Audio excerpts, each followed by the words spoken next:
2 ಬಾರಿ ಮುಖ್ಯಮಂತ್ರಿ ಎರಡು ಬಾರಿ ಮುಖ್ಯಮಂತ್ರಿ ಇದ್ದಾಗಲೂ ನನ್ನ ಅಧಿಕಾರ ಹೋದಾಗ ನಾನು ಯಾವುದೇ ಮಠಾಧೀಶರ ನೆರವು ಕೇಳಲಿಲ್ಲ. ಮಠಾಧೀಶರ ಕೆಲಸವೇ ಬೇರೆ. ರಾಜಕಾರಣ ನಾನು ಒಕ್ಕಲಿಗ ಸಮಾಜ ಇನ್ನೊಂದು ಸಮಾಜ ಹೇಳಲ್ಲ. ನಾನು ಹೇಳ್ತಕ್ಕಂಥದ್ದು ಸಮಾಜದಲ್ಲಿ ಈ ರೀತಿ ಜಾತಿಯ ಹೆಸರನ್ನ ಹೇಳ್ಕೊಂಡು ಧಾರ್ಮಿಕ ಕ್ಷೇತ್ರಗಳನ್ನು ದುರುಪಯೋಗ ಪಡಿಸ್ಕೊಳ್ತಕ್ಕಂಥದ್ದು ಯಾವುದೇ ರಾಜಕಾರಣಿಗಳಿಗೆ ಶೋಭೆ ತರಲ್ಲ.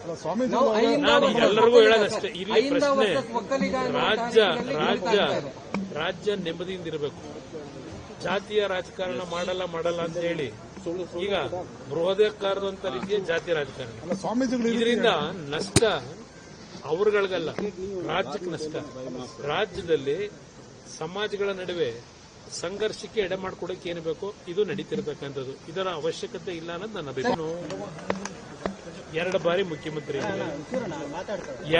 ಮುಖ್ಯಮಂತ್ರಿ ಇದ್ದಾಗಲೂ ನನ್ನ ಅಧಿಕಾರ ಹೋದಾಗ ನಾನು ಯಾವುದೇ ಮಠಾಧೀಶರ ನೆರವು ಕೇಳಲಿಲ್ಲ. ಮಠಾಧೀಶರ ಕೆಲಸವೇ ಬೇರೆ.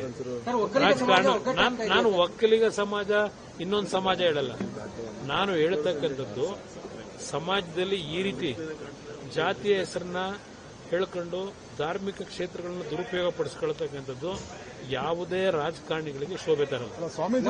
ನಾನು ಎಲ್ಲರಿಗೂ ಹೇಳೋದಷ್ಟೇ, ಇಲ್ಲಿ ಪ್ರಶ್ನೆ